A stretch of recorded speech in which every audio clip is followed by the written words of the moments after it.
Hi, I'm Tom Russell, Senior Editor with Furniture Today, and I'm welcoming you to our latest edition of the Home Furnishings Education Network. We have a special guest with us today, Andy Counts, who is CEO of the American Home Furnishings Alliance. Andy, thank you for taking time to spend with us today in Hey, this Tom, new good digital afternoon. Thanks for format. having me. Thanks for having me. We're glad to do it. There's been a lot going on lately, Oh, and yes. we're all in the thick of it.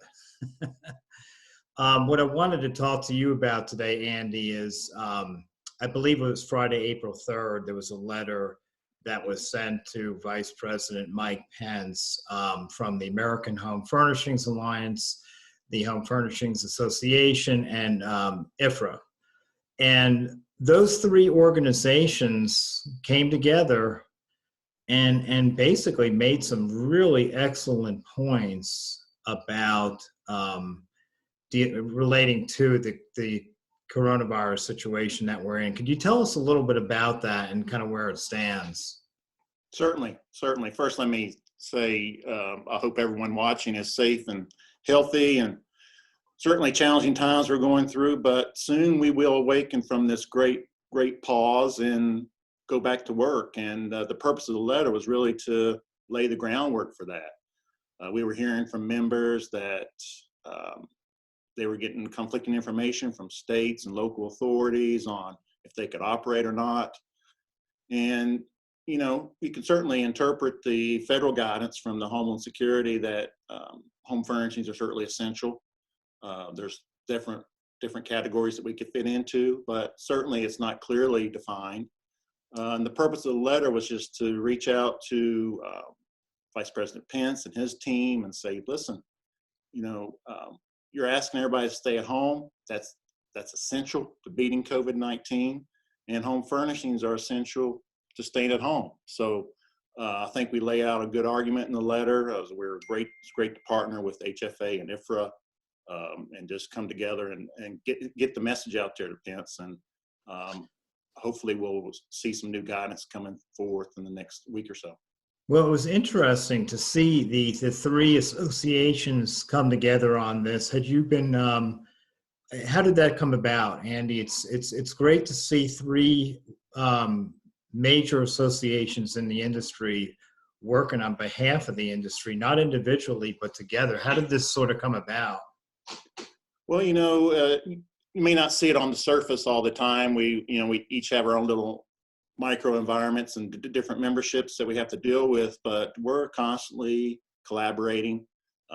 Ray, Sharon, her team, Ray's team, we're constantly communicating, seeing things we can work together on. Obviously, it makes a lot of sense to collaborate and come together on a lot of issues that we all share and have impacts on. So it's not the first time it's happened, but certainly I think you'll see more of it, especially as we're going through this particular time of COVID-19.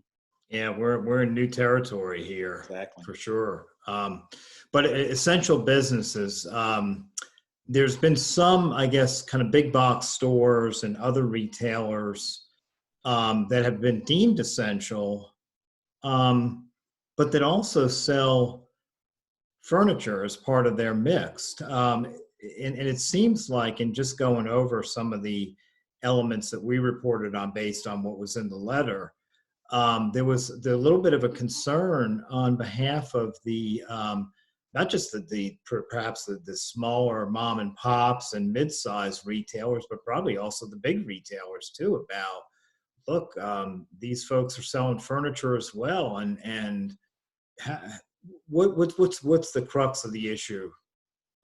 Well, I think you hit the nail right on the head. There's nobody better positioned than a furniture retailer to meet all the stringent health and safety and social distancing guidelines that are required by CDC. Mm-hmm. Certainly, we're better positioned than a big box store to monitor the number of people in our stores, to social distance, to sanitize. Obviously, home furnishings are essential. Let's let the experts handle it. We can do it safely, and that's the message that we're trying to get out to both the federal government as well as the states, where the rubber hits the road. We want to make sure they understand. We want to work with them. We want to do what's right. If it's not safe, we don't want to be open. Obviously, there's certain areas in the country where it just certainly now is not the time. But a lot of areas in the country are ready to move forward, and we can do that safely. So let's let home furnishings retailers open their doors and be part of the solution. Yes, indeed. It sounds like a good approach. And as you noted in the letter, there's many different facets to this being deemed essential, an industry that's essential. You have people that are forced to work at home. They obviously need a place to not just a place to sit, but a desk, a table of some sort, just a functioning working environment. But as you all also noted, you have students that have to be at home as well doing work. People essentially are confined, to their home. So there's many different levels. Bedding, another critical area. People need a place to sleep, and so explain a little bit about how you all kind of decided kind of what verbiage and what points to kind of include in your letter. Well, really, when we started thinking about it, it became fairly obvious and easy to sort of piece together the puzzle. I mean, home is where it's all happening now. It's where you're going to school. It's where you're going to work. It's where your kids that were in college have come home to e-learn. It's where your kids that were in grade school are learning. And people, this is without any warning. People had just a few days to get prepared for this sort of thing. And a lot of them don't have what they need to be productive and efficient. A lot of people are shopping for home furnishings to make that happen. And probably, I hate to use the word new normal, but a lot of people will continue to be working from their home and learning from their home even after this COVID-19 epidemic passes. So home furnishings has a very important role to play in all that, and we have to make sure that the retailers that can service the consumers are out there and open and ready to go. Yes, indeed, and we've heard through the grapevine and just anecdotally, certainly a lot of people are looking for these solutions, consumers that is, online. So those resources indeed are positioned very well to be able to just to fulfill those needs. So again, why not the brick and mortar stores? Exactly. Yeah. Exactly. It seems like the administration has, at the federal level, has left a lot of the some of the decisions up to states. What have you gotten any response from Mike Pence's office on this at this point that you can share with us? Well, I can tell you that Mike Pence, Secretary Mnuchin, other people within the task force they've received the letter. They've reached out about it. We don't know if there's going to be any updates to the CISA Homeland Security guidelines anytime in the near future, but certainly they're aware of the situation. But to your point about the governors and the local authorities, that is where we have to communicate at this point. I got out of the dining room today and came into the office writing letters to the various governors. Mm-hmm. Similar message to what we sent to Vice President Pence. Mm-hmm. You might have heard about the effort that Lazy Boy has underway, where they wrote a template where they've shared it with retailers, encouraging people to reach out to their local authorities, Chamber of Commerce's, let them know that we're here, we're ready, we can do it safely, let's open up. I think that's going to be critical, even more important than probably the federal guidelines, even though a lot of states follow those. We're really going to have to communicate at the local level to make this work. Yeah, that makes sense.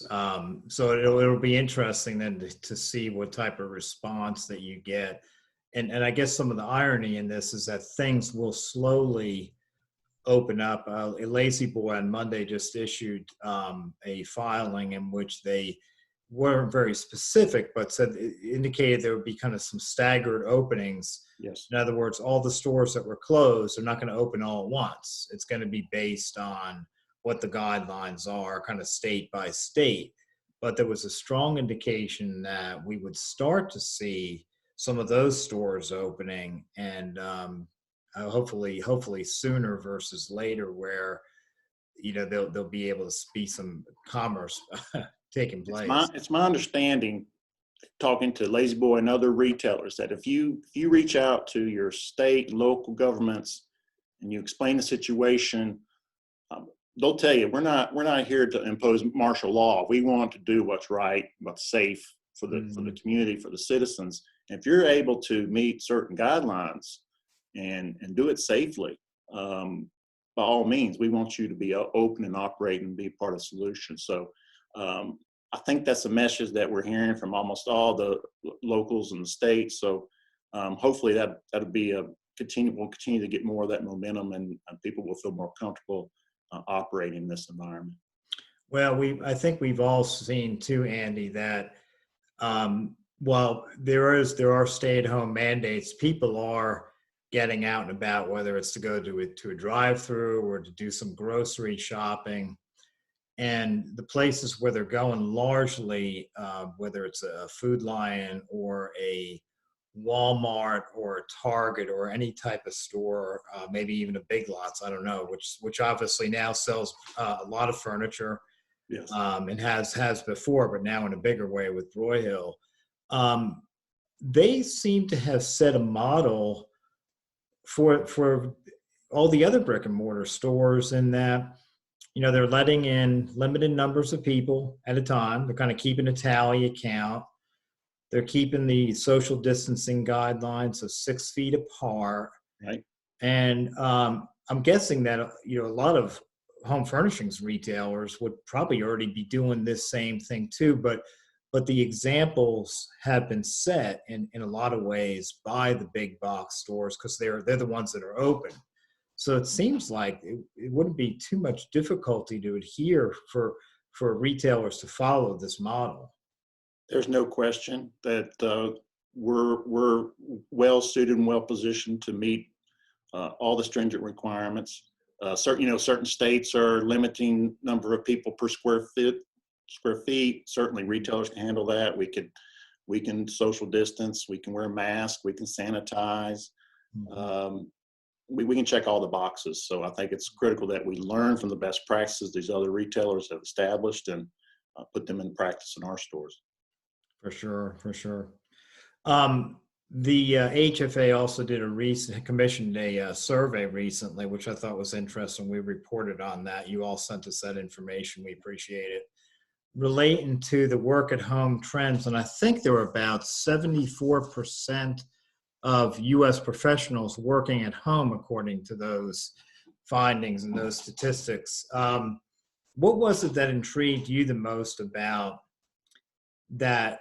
When you saw the results of that study, was there anything that stood out for you in that made you kind of pause and say, yeah, this makes sense? Yeah, I don't think there were a lot of surprises. I think we reached out to 1,000 households in that survey, third-party survey, and obviously professionals that can work from home are working from home. Just reiterates the fact that we, as a home furnishings suppliers, need to be part of the essential solution for these people that are doing everything they can at home, trying to be part of the solution to break this curve, flatten the curve, and it's going to take home furnishings to help these people do that. Yeah, and it's funny. It's interesting that the results of that survey kind of tied in with some of the points that were made in the letter to Mike Pence as well. Exactly. Yeah. So there's a lot. It seems like you've identified, the associations have identified, kind of made us all kind of take a look and step back and see what are the areas of opportunity going to be, regardless of even when people are allowed to kind of return to work. It seems like the home is going to be more important than ever. I don't know about you, but I've been in my dining room for the last 3 weeks, and I see some changes I want to make. I know my wife does. So I imagine people that have been at home and confined for a while, that they're seeing all kinds of opportunities to make improvements. And as soon as they get that chance, I think we're going to see a huge surge. Yeah, I've heard from almost everybody that I've talked to has said, yeah, I think people are like that are working from home. They're taking a look around and they're seeing Exactly. what they need or what needs updating. I think the challenge for the industry, there'll be some challenges because I think the industry will be facing competition indeed from other sectors, whether it's just putting food on the table, making your mortgage payment. I was talking to somebody in the industry the other day about how soon this is going to come back and how soon the industry is going to be positioned, or how soon the industry will be able to kind of take advantage of the consumer's attention, get the consumer's attention, so to speak. Um, what do you see as the challenges the industry has to face and wait? Because we're one of the things that we're reporting on is there's been either a combination of furloughs Right. in the industry or salary reductions. I don't want to say it's a universal, but we're hearing it more and more. And no one knows how long some of those are going to last. It's the goal, I think, in most cases is temporary. But will the industry, as you see it, what type of challenge do you see the industry having coming out of this? Well, it's hard to predict, but obviously the steps that government has taken with the phase 3, with the payroll protection program, a lot of our smaller businesses taking advantage of that. Unfortunately, a lot of our better companies are more of a medium-sized business that just fall right outside the small business category based on the way that they're affiliated within their corporate structures. If this lasts more than a few more weeks, it's going to be hugely impactful on trying to get your employees back, to ramp up production. It's going to be very difficult. Obviously, the unemployment insurance, the extra incentive the federal government's providing, it's very attractive to manufacturing employees to be unemployed at this point in time with the amount of incentives they're getting. So we're going to have to help the government. Hey, we're back open. We're bringing these people back. Let's cut back on these incentives. But that's just, it's going to be a lot of different hurdles we're going to have to get over. We know as an industry, we're usually first ones in, last ones out when it comes to a recession type situation. It's probably not going to be much different this time, but it's not going to be a long extended recession like we saw back in 2008. Hopefully it'll be something that we'll see around June, where things are opening wide open and things are starting to get back. And hopefully by the end of the year, we'll see some real upticks. Yeah. Is there anything that the industry or perhaps the associations can even do to get furniture? Again, as we discussed a few minutes ago, people that are at home are seeing the needs in their own homes. They're seeing this, but is there something the industry can do to kind of make furniture promote it or pitch it as a need versus a want? Because I think it seems like it's that type of thinking that may kind of help jumpstart things for a lot of resources in the industry. This idea that we don't just want it, we really need it. And I think you'll see a lot of our brighter retailers out there taking advantage of that. You've been at home. Here's an opportunity to come in and take care of the things that you saw while you were stuck in your house for 2 months. I think it's going to be a lot of that grassroots advertising, marketing. We have a lot of independent thinkers in this industry, so there's going to be a lot of different people going about different ways. But there will be opportunities, and I think there'll be companies taking advantage of it. Yes. Excellent. And it's going to be interesting too to see, the market schedule has been sort of upended. We're looking at a June market, July market in Vegas, where some of these are unknowns at this point. and it's going to be interesting too to see how the industry responds to markets. But we're also hearing, Andy, that to your point, there's a lot of kind of smart people out there in the industry that are able to kind of come up with solutions. And we're seeing a lot of like digital marketing things that can take place to engage both sales reps and customers to, even though we may not be at a market, there's some other things, other ways to shop.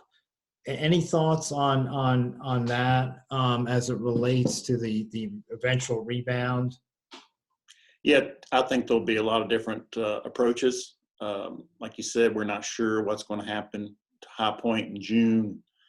I think unless the governor does something to extend the stay at home, I think there will be some type of market. Maybe it'll just be a drive-in market because people aren't back to flying yet and things of that nature. But obviously, it'd be good for the industry to get together and just catch up and see what products out there. Obviously, plants are shut down now, so there's not a lot of product development going on at this point in time. Mm-hmm. So it could be that October is probably when things really kick back in, and hopefully that'll be when people get some new product and get some new excitement within the industry. Yeah, we are definitely hearing there's going to be a little bit of a lag, for our big picture cover story that we typically do around the spring market.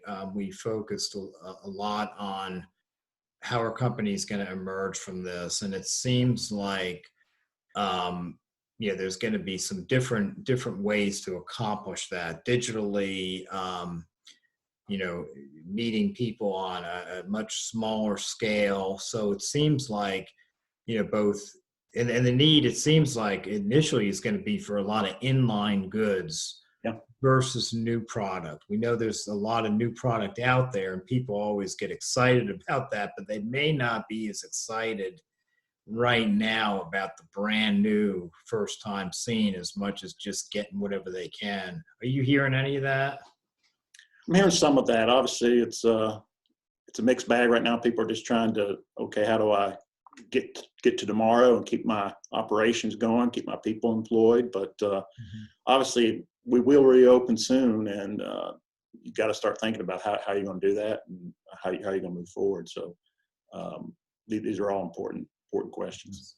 Well, certainly issues that both importers and domestic suppliers are trying to kind of figure out at this time, because I think right now with so much retail being closed and slowly reopening, everybody's kind of trying to figure out, okay, how are we going to be in conjunction with that when it happens? One source was telling me that they're hoping that retailers are going to be yelling at them to get product as soon as they can once this happens.